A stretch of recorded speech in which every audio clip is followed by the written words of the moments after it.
Hi, this is Veronika Sonsev, and I want to welcome you to Conversations with CommerceNext. For those that are new, Conversations with CommerceNext, a video series with digital leaders in the retail and e-commerce space.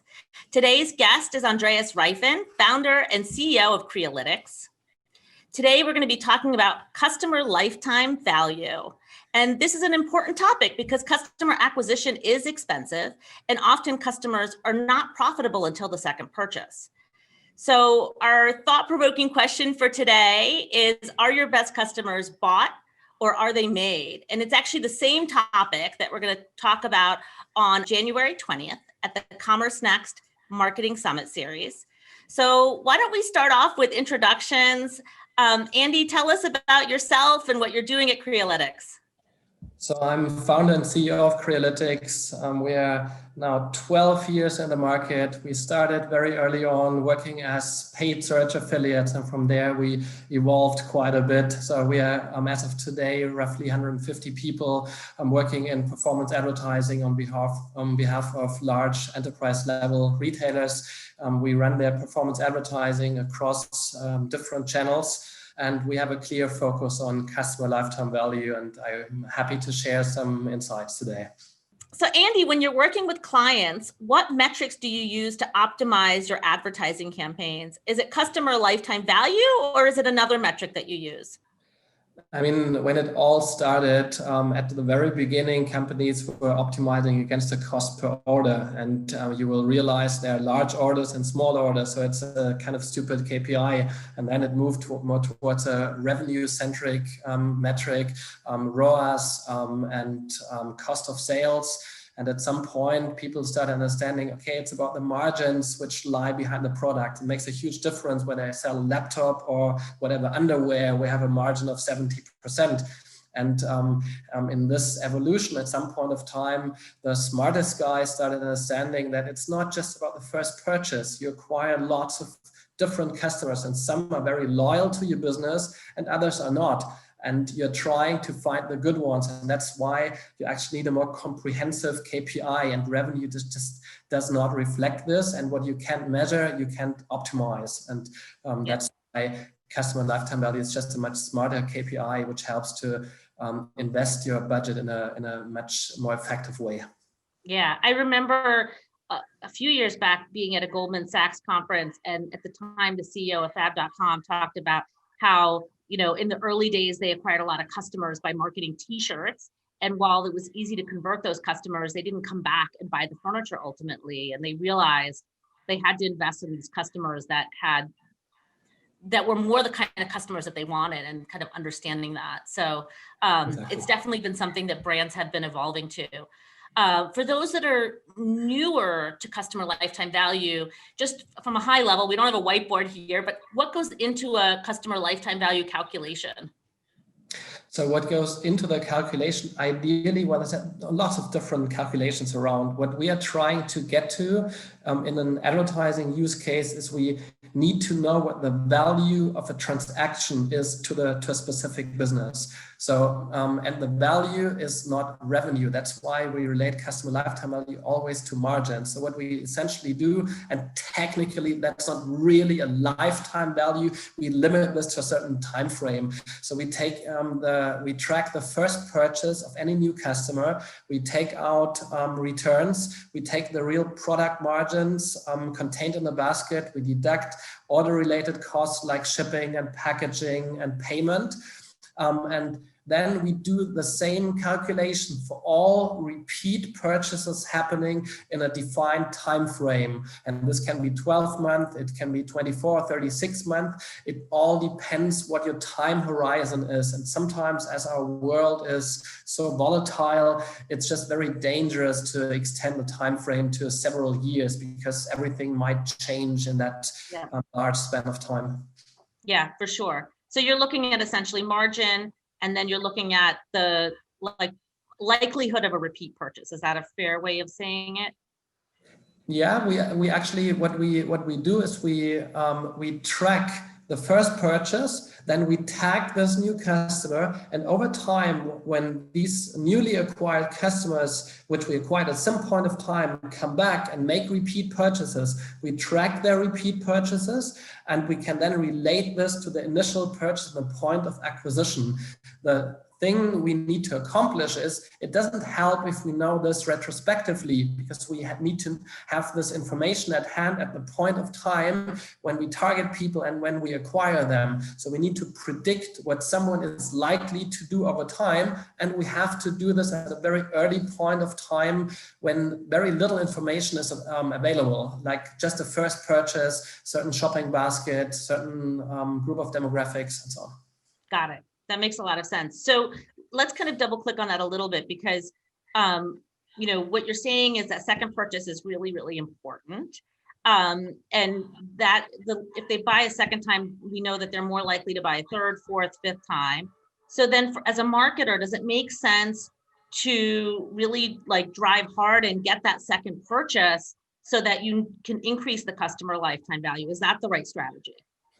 So this is actually the reason why we chose this topic, and we have many conversations with our clients, and there is a general misconception in the market, and people seem to take a wrong look at the data. So what they oftentimes do, they take all people who have just made the first purchase, then they follow them over a longer period of time, and they extract their customer lifetime value. Then they do a second analysis, take everyone who has at least bought twice, and follow all these guys over the same time frame. And they realize that those guys who have purchased a second time are way more valuable. So they conclude, oh, if we get that first time purchaser to make the second purchase, we make that same guy way more valuable, because the second purchase makes the difference. It changes their mind and they will be loyal.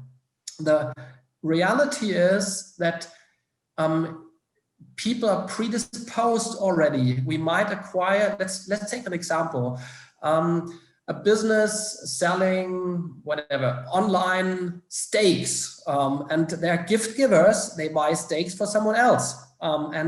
These people are very unlikely to come back compared to someone who buys a steak for himself or for his family, who will be someone who might be very loyal to the business. But this cannot be changed by firing ads at these people. It won't make a self-purchaser out of this gift giver. And that's the misconception here. And therefore, we feel and also see in our data that the retention case is overrated to a great extent. We see this also coming from people like Peter Fader, who believe that you rather acquire good customers in the first place, but it's not the ads who change the character of people. And it's very hard to change how people behave, and you won't accomplish this with a few ads. So it's smarter to focus to get the right people in the first place. Yeah. And kind of going back to that original fab.com example that I gave you, like those t-shirt buyers weren't going to all of a sudden become furniture buyers. So they had to acquire people who were furniture buyers to begin with, if that was what they were trying to sell.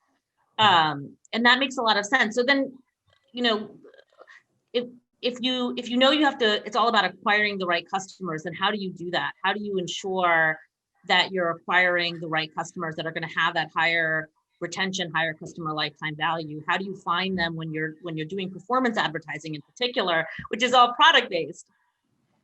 So there are two distinct mechanisms to do so.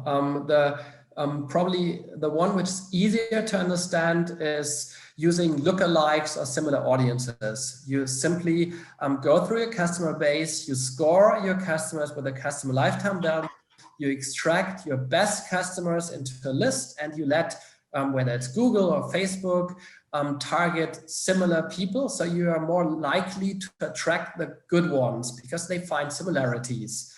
This is one way.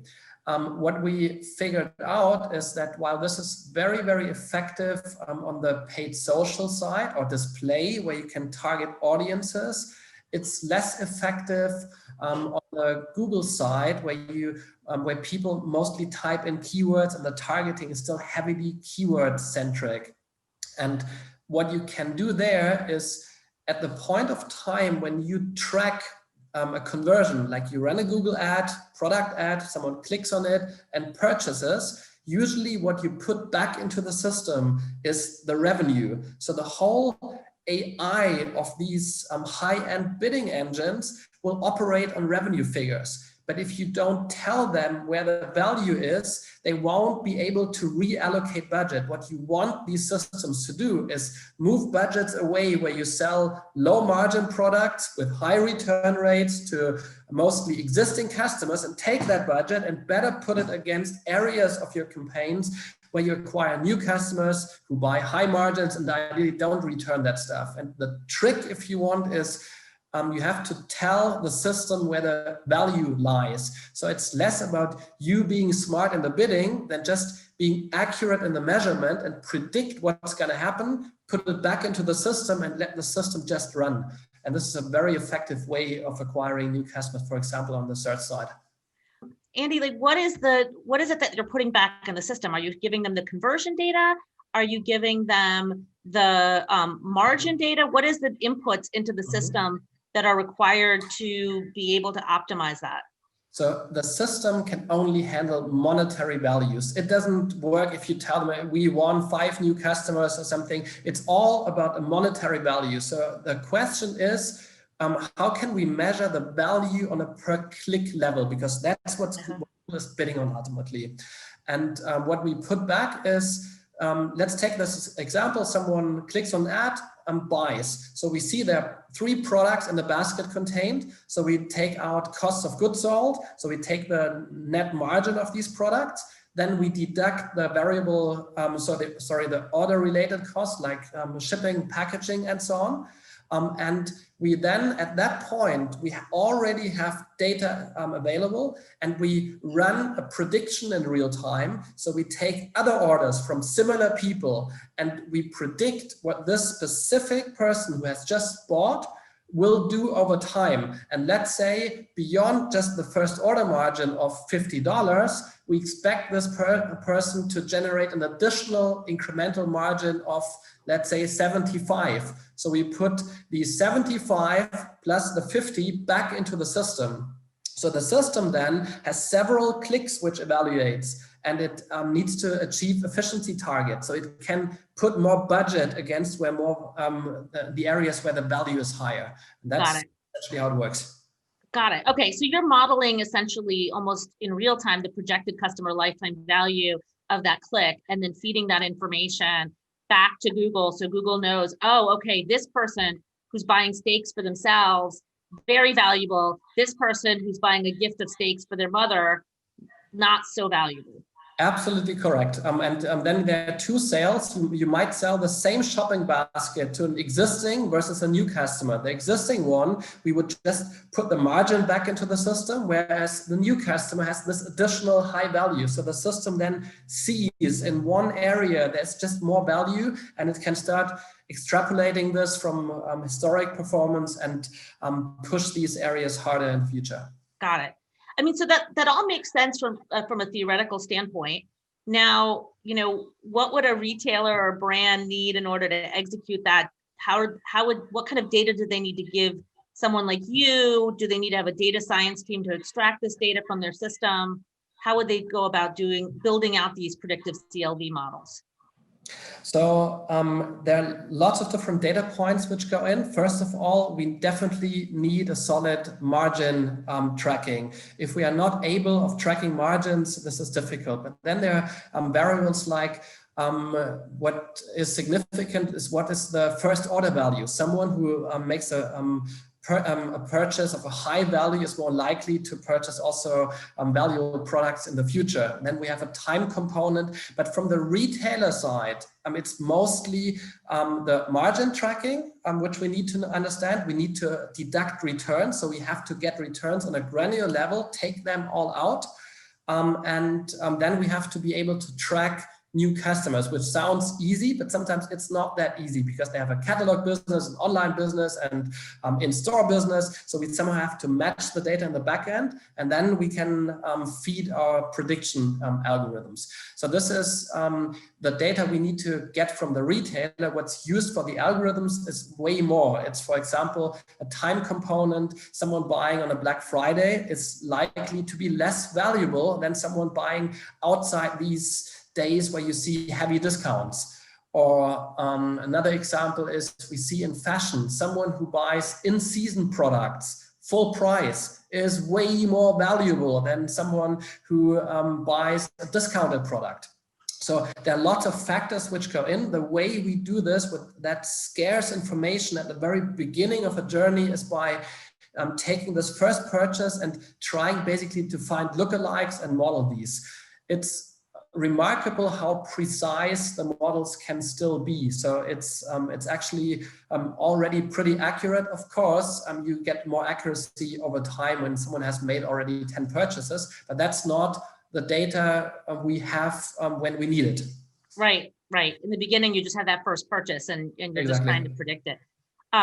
That's really interesting. And before we talk about retention really quickly, I wanted to ask, is there a walk, crawl, run with this? Because, sometimes, especially for more established retailers, I know it's harder to get the data out of the system. They may have a portion of it, but not all of it.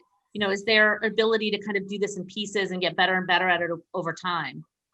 It's actually, there's several problems involved here. One is an organizational problem. There must be someone really driving this, and sometimes it's not even technical issues.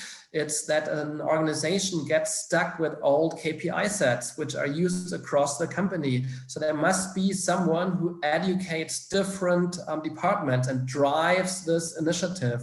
An example is, it doesn't work if finance doesn't fully understand it, because oftentimes finance is responsible for the budgeting, and they need to understand the new philosophy, the new way, the new paradigm of measuring campaigns. And if they don't, the whole thing will fail. So these are all the organizational things which are underrated. It's sometimes the most difficult stuff. If there is someone driving this, it's simply a matter of time that we get all the data we need. There are some very savvy organizations, tech-savvy organizations, and you can get this in a matter of days. And sometimes we've seen this takes 15 months plus. In such a way, you have to be just pragmatic. You can probably pretty easily get an 80%. Data which drives 80% of the performance. So it means you just flag, was it a new customer, wasn't a new customer. You don't pull in returns and work on averages. So there are ways to simplify the problem. But yeah, the most important thing is that it becomes a priority, that the organization understands this is important. And I haven't seen a single case where this wasn't possible. So it sounds like the biggest hurdle is the internal education. And once you've accomplished the internal education and people are bought in, then there's ways that you can do it that will let you kind of get into it slowly. So if you can't immediately feed in returns, you can do like margin by category, or you can do different things to start improving the predictions, and then over time get better and better. Exactly. Awesome. Well, we've talked a lot about acquiring customers. My last question for you, Andy, before we go is, now that you've got the customers, what are some of the best practices you've seen for really improving that retention? Because obviously, if you're acquiring the right customers, you should be able to get that second, third purchase. What have you seen in terms of best practices for retention? So first of all, I'm not an expert on exactly this field. This is why on the day of my presentation, I'm going to have Terry Westlake with me. She has plenty of experience in exactly this field, and I prefer to talk about things I do actually really understand in depth. Just a brief summary on this. It's definitely not the ads alone which make the difference. In order to retain your customers, it's mostly about the value proposition you have to you can offer. It's about do you have the right product market fit? Do you have the right pricing? How's your customer service? It's fundamental things which are more fundamental to a business than just this very superficial thing of hammering people with ads. And I would not advise to believe we can change the customer lifetime value fundamentally by throwing ads at people. And this is, of course, something you can make an impact, but it's a very expensive play. It's better to get other areas of the business right. And I think it's mostly about gaining a really good, solid understanding of who your customer is and tailoring your offering to these specific customers. And then the whole advertising will be much, much easier because the traffic will convert. And then you can really play that game at scale. And it's not just about ads, although this is our specialty. It's not the only thing you need to get right. Yeah, so I guess maybe if there's one takeaway that people kind of leave this conversation with, it's like save your ad dollars as much as possible for acquiring the right customers and focus on your value proposition and your customer experience for retaining your customers, because you want getting the right customers is far more important in terms of the customer lifetime value and the return on your advertising spend than chasing that second purchase from customers that may or may not be the right customers for your business long term. Definitely. Wonderful. Well, Andy, thank you so much for joining us. I am looking forward to your presentation with Terry at the CommerceNext Marketing Summit Series. See you in, I guess, a couple of weeks. Yes, thanks a lot. All right, wonderful. Bye-bye. Take care.